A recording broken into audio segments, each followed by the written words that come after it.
We've all been there. A speeding ticket. And not just any speeding ticket.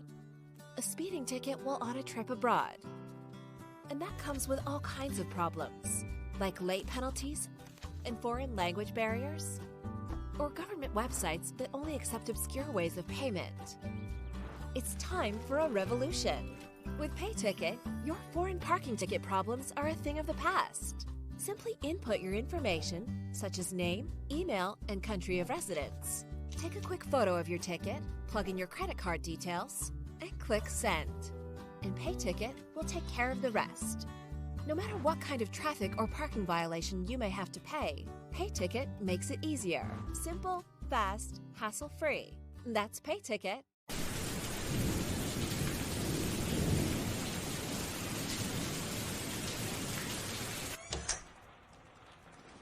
That's all right. No, this is true.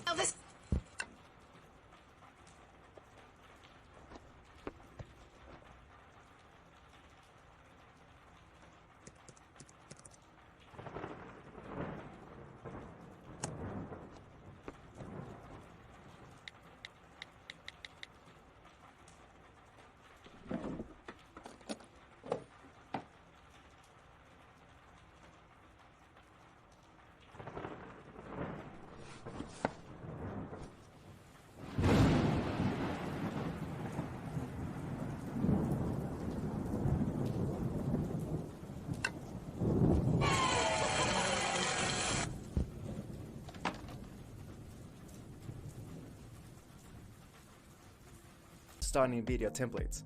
Each video maker is carefully designed to look professional. Our video makers are super easy to use and let anyone with an internet connection create high quality videos in seconds. Edit logos, mockups, videos, and design templates with just a few clicks. Each template is carefully made by design experts, so your work will always look great. Get started with the best video maker at Plazy.net.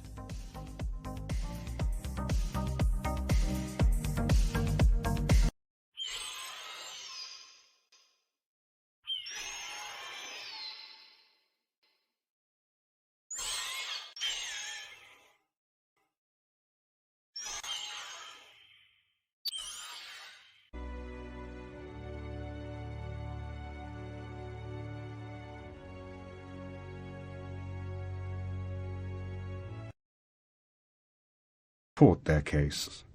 Others claim to have never really supported the incorrect view in the first place, or if they did, it was only to show that it was inconsistent. I could give a large number of examples of this, but I won't because it would make me too unpopular. It seems to me much better and less confusing if you admit in print that you were wrong. A good example of this was Einstein, who said that the cosmological constant, which he introduced when he was trying to make a static model of the universe, was the biggest mistake of his life. 7th lecture. The Theory of Everything. It would be very difficult to construct a complete unified theory of everything all at one go. So instead, we have made progress by finding partial theories. These describe a limited range of happenings and neglect other effects or approximate them by certain numbers. In chemistry, for example, we can calculate the interaction of atoms without knowing the internal structure of the nucleus of an atom.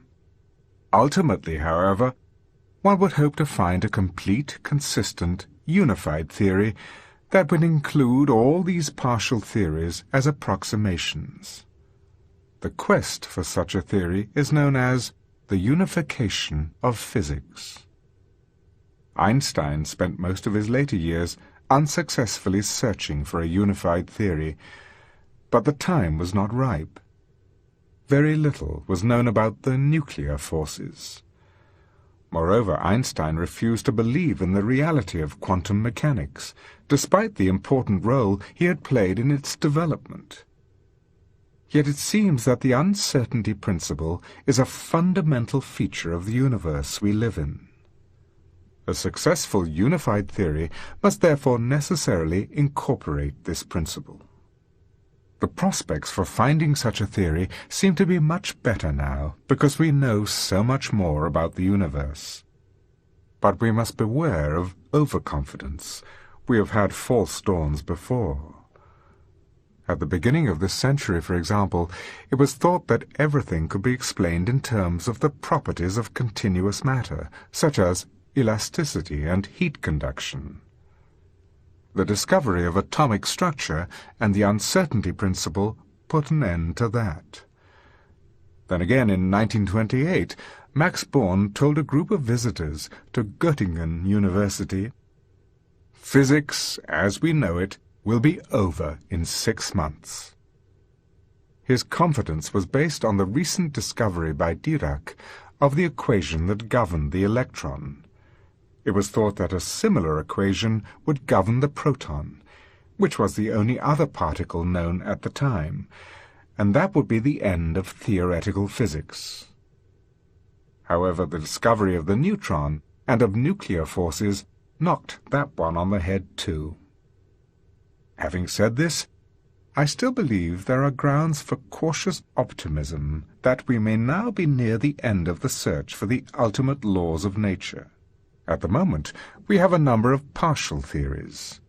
We have general relativity, the partial theory of gravity, and the partial theories that govern the weak, the strong, and the electromagnetic forces. The last three may be combined in so-called grand unified theories. These are not very satisfactory because they do not include gravity. The main difficulty in finding a theory that unifies gravity with the other forces is that general relativity is a classical theory. That is, it does not incorporate the uncertainty principle of quantum mechanics. On the other hand, the other partial theories depend on quantum mechanics in an essential way. A necessary first step, therefore, is to combine general relativity with the uncertainty principle. As we have seen, this can produce some remarkable consequences, such as black holes not being black, and the universe being completely self-contained and without boundary. The trouble is, the uncertainty principle means that even empty space is filled with pairs of virtual particles and antiparticles. These pairs would have an infinite amount of energy. This means that their gravitational attraction would curve up the universe to an infinitely small size. Rather similar, seemingly absurd infinities occur in the other quantum theories. However, in these other theories, the infinities can be cancelled out by a process called renormalization. This involves adjusting the masses of the particles and the strengths of the forces in the theory by an infinite amount. Although this technique is rather dubious mathematically, it does seem to work in practice. It has been used to make predictions that agree with observations to an extraordinary degree of accuracy. Renormalization, however, has a serious drawback from the point of view of trying to find a complete theory. When you subtract infinity from infinity, the answer can be anything you want. This means that the actual values of the masses and the strengths of the forces cannot be predicted from the theory. Instead, they have to be chosen to fit the observations. In the case of general relativity, there are only two quantities that can be adjusted: the strength of gravity and the value of the cosmological constant. But adjusting these is not sufficient to remove all the infinities. One therefore has a theory that seems to predict that certain quantities, such as the curvature of space-time, are really infinite, yet these quantities can be observed and measured to be perfectly finite. In an attempt to overcome this problem, a theory called supergravity was suggested in 1976. This theory was really just general relativity with some additional particles. In general relativity, the gravitational force can be thought of as being carried by a particle of spin 2 called the graviton. The The idea was to add certain other new particles of spin 3/2, 1, half, and 0. In a sense, all these particles could then be regarded as different aspects of the same superparticle. The virtual particle-stroke-antiparticle pairs of spin 1/2 and 3/2 would have negative energy. This would tend to cancel out the positive energy of the virtual pairs of particles of spin 0, 1, and 2. In this way, many of the possible infinities would cancel out, but it was suspected that some infinities might still remain. However, the calculations required to find out whether there were any infinities left uncancelled were so long and difficult that no one was prepared to undertake them. Even with a computer, it was reckoned it would take at least 4 years. The chances were very high that one would make at least one mistake, and probably more. So one would know one had the right answer only if someone else repeated the calculation and got the same answer, and that did not seem very likely. Because of this problem, there was a change of opinion in favor of what are being called string theories. In these theories, the basic objects are not particles that occupy a single point of space. Rather, they are things that have a length, but no other dimension, like an infinitely thin loop of string. A particle occupies one point of space at each instant of time. Thus, its history can be represented by a line in space-time called world line. A string, on the other hand, occupies a line in space at each moment of time. So its history in space-time is a two-dimensional surface called the world sheet. Any point on such a world sheet can be described by two numbers, one specifying the time, and the other the position of the point on the string. The world sheet of a string is a cylinder or tube. A slice through the tube is a circle, which represents the position of the string at one particular time. Two pieces of string can join together to form a single string. It is like the two legs joining on a pair of trousers. Similarly, a single piece of string can divide into two strings. In string theories, what were previously thought of as particles are now pictured as waves traveling down the string, like waves on a washing line. The emission or absorption of one particle by another corresponds to the dividing or joining together of strings. For example, the gravitational force of the Sun on the Earth corresponds to an H-shaped tube or pipe. String theory is rather like plumbing in a way. Waves on the two vertical sides of the H correspond to the particles in the Sun and the Earth, and waves on the horizontal crossbar correspond to the gravitational force that travels between them. String theory has a curious history. It was originally invented in the late 1960s in an attempt to find a theory to describe the strong force. The idea was that particles like the proton and the neutron could be regarded as waves on a string. The strong forces between the particles would correspond to pieces of string that went between other bits of string, like in a spider's web. For this theory to give the observed value of the strong forces between particles, the strings had to be like rubber bands with a pull of about 10 tons. In 1974, Joel Scherk and John Schwartz published a paper in which they showed that string theory could describe the gravitational force, but only if the tension in the string were very much higher, about 10 to the power of 39 tons.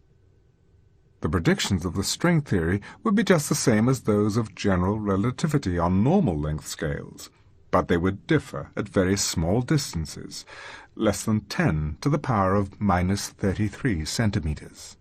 Their work did not receive much attention, however, because at just about that time, most people abandoned the original string theory of the strong force. Scherk died in tragic circumstances.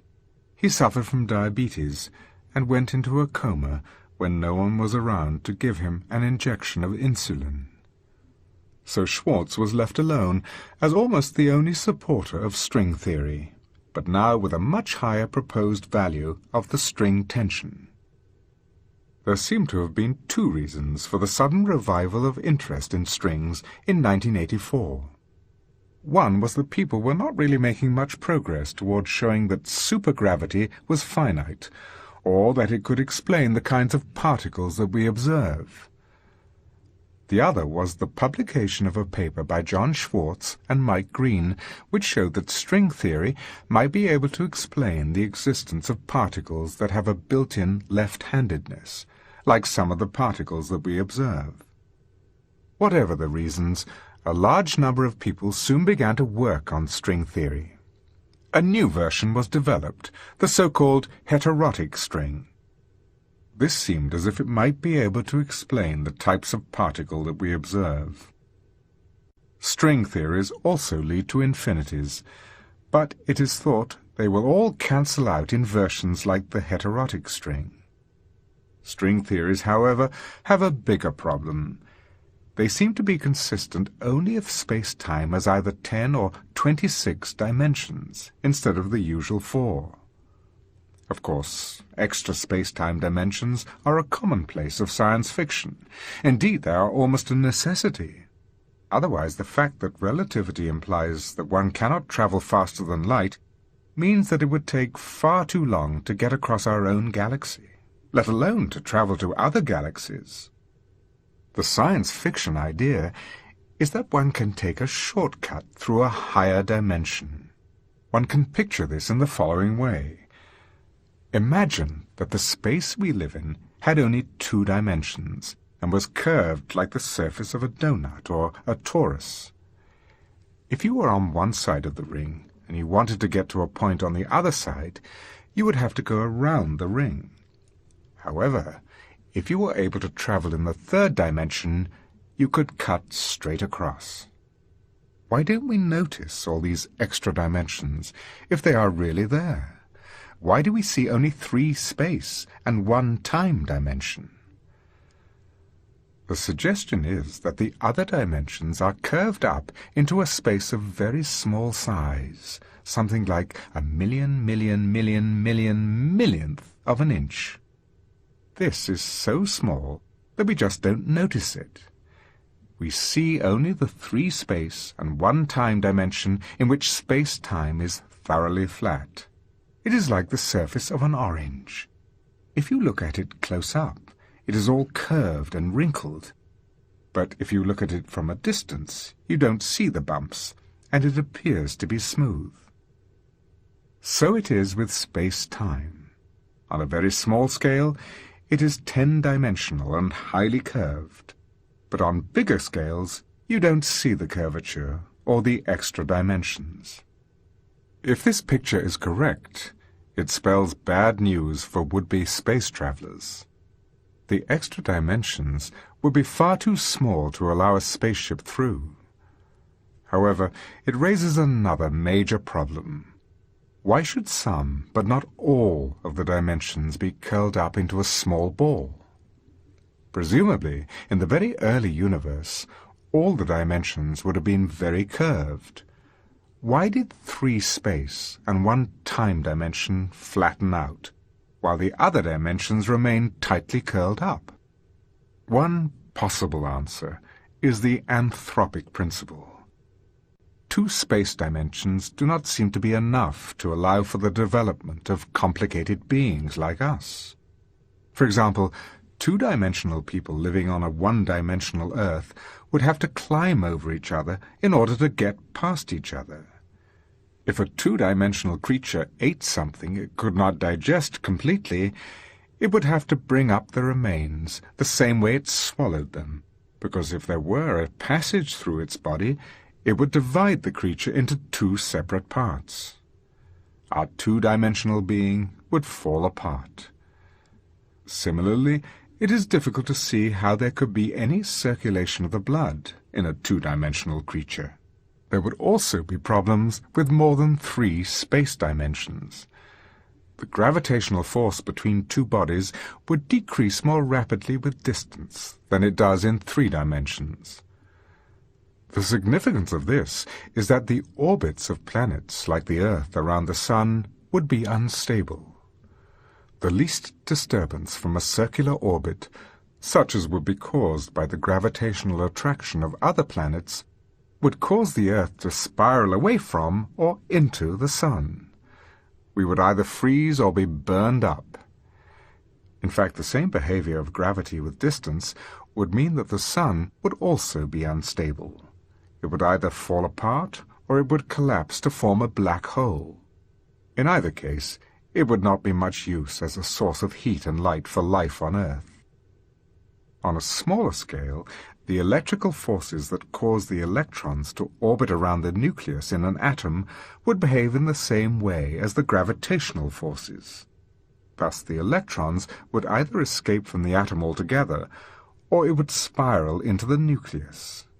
In either case, one could not have atoms as we know them.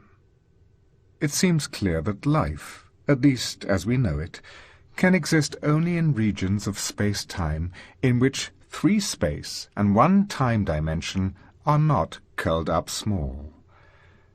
This would mean that one could appeal to the anthropic principle, provided one could show that string theory does at least allow there to be such regions of the universe. And it seems that indeed each string theory does allow such regions.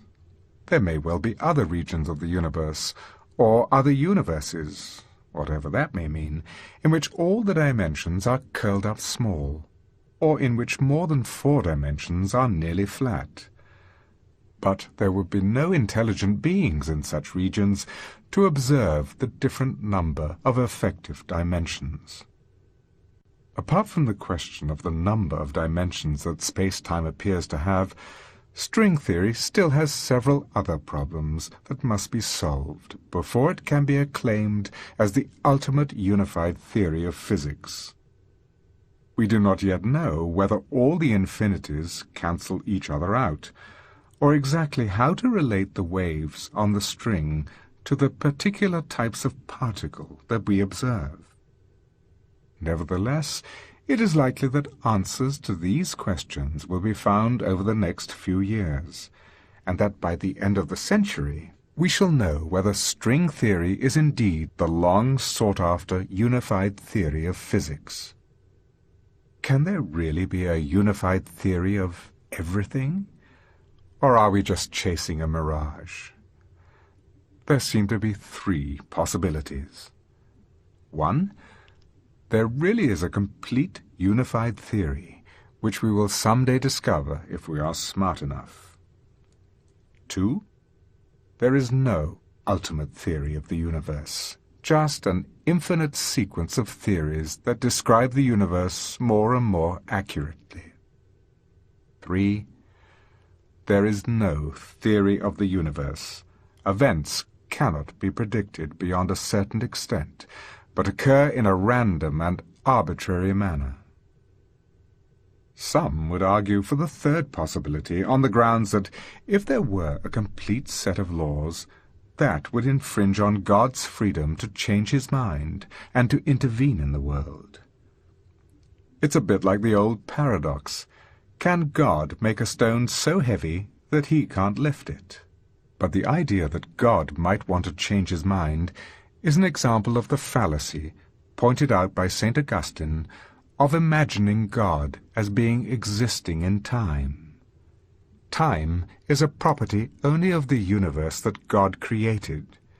Presumably, he knew what he intended when he set it up. With the advent of quantum mechanics, we have come to realize that events cannot be predicted with complete accuracy, but that there is always a degree of uncertainty. If one liked, one could ascribe this randomness to the intervention of God. But it would be a very strange kind of intervention. There is no evidence that it is directed toward any purpose. Indeed, if it were, it wouldn't be random.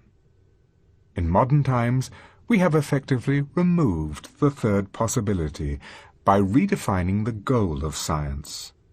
Our aim is to formulate a set of laws that will enable us to predict events up to the limits set by the uncertainty principle. The second possibility, that there is an infinite sequence of more and more refined theories, is in agreement with all our experience so far. On many occasions, we have increased the sensitivity of our measurements or made a new class of observation, only to discover new phenomena that were not predicted by the existing theory. To account for these, we have had to develop a more advanced theory. It would therefore not be very surprising if we find that our present grand unified theories break down when we test them on bigger and more powerful particle accelerators. Indeed, if we didn't expect them to break down, there wouldn't be much point in spending all that money on building more powerful machines. However, it seems that gravity may provide a limit to this sequence of boxes within boxes. If one had a particle with an energy above what is called the Planck energy, 10 to the power of 19 giga-electron volts, its mass would be so concentrated that it would cut itself off from the rest of the universe and form a little black hole. Thus, it does seem that the sequence of more and more refined theories should have some limit as we go to higher and higher energies. There should be some ultimate theory of the universe. Of course, the Planck energy is a very long way from the energies of around 100 giga-electron volts, which are the most that we can produce in the laboratory at the present time. To bridge that gap would require a particle accelerator that was bigger than the solar system. Such an accelerator would be unlikely to be funded in the present economic climate. However, the very early stages of the universe are an arena where such energies must have occurred. I think that there is a good chance that the study of the early universe and the requirements of mathematical consistency will lead us to a complete unified theory by the end of the century, always presuming we don't blow ourselves up first. What would it mean if we actually did discover the ultimate theory of the universe? It would bring to an end a long and glorious chapter in the history of our struggle to understand the universe. But it would also revolutionize the ordinary person's understanding of the laws that govern the universe. In Newton's time, it was possible for an educated person to have a grasp of the whole of human knowledge, at least an outline. But ever since then, the pace of development of science has made this impossible. Theories were always being changed to account for new observations. They were never properly digested or simplified so that ordinary people could understand them. You had to be a specialist, and even then, you could only hope to have a proper grasp of a small proportion of the scientific theories. Further, the rate of progress was so rapid that what one learned at school or university was always a bit out of date. Only a few people could keep up with the rapidly advancing frontier of knowledge, and they had to devote their whole time to it and specialize in a small area. The rest of the population had little idea of the advances that were being made or the excitement they were generating. 70 years ago, if Eddington is to be believed, only 2 people understood the general theory of relativity. Nowadays, tens of thousands of university graduates understand it, and many millions of people are at least familiar with the idea. If a complete unified theory were discovered, it would only be a matter of time before it was digested and simplified in the same way. It could then be taught in schools, at least an outline. We would then all be able to have some understanding of the laws that govern the universe, and which are responsible for our existence. Einstein once asked a question: how much choice did God have in constructing the universe? If the no-boundary proposal is correct, he had no freedom at all to choose initial conditions. He would, of course, still have had the freedom to choose the laws that the universe obeyed. This, however, may not really have been all that much of a choice. There may well be only one, or a small number of complete unified theories that are self-consistent, and which allow the existence of intelligent beings. We can ask about the nature of God, even if there is only one possible unified theory, that is just a set of rules and equations. What is it that breathes fire into the equations and makes a universe for them to describe? The usual approach of science, of constructing a mathematical model, cannot answer the question of why there should be a universe for the model to describe. Why does the universe go to all the bother of existing? Is the unified theory so compelling that it brings about its own existence? Or does it need a creator? And if so, does he have any effect on the universe other than being responsible for its existence? And who created him? Up until now, most scientists have been too occupied with the development of new theories that describe what the universe is to ask the question why. On the other hand, the people whose business it is to ask why, the philosophers, have not been able to keep up with the advance of scientific theories. In the 18th century, philosophers considered the whole of human knowledge, including science, to be their field. They discussed questions such as, did the universe have a beginning? However, in the 19th and 20th centuries, science became too technical and mathematical for the philosophers or anyone else, except a few specialists. Philosophers reduced the scope of their inquiries so much that Wittgenstein, the most famous philosopher of this century, said, "The sole remaining task for philosophy is the analysis of language." What a come-down from the great tradition of philosophy from Aristotle to Kant. However, if we do discover a complete theory, it should in time be understandable in broad principle by everyone, not just a few scientists. Then we shall all be able to take part in the discussion of why the universe exists. If we find the answer to that, it would be the ultimate triumph of human reason, for then we would know the mind of God. Copyright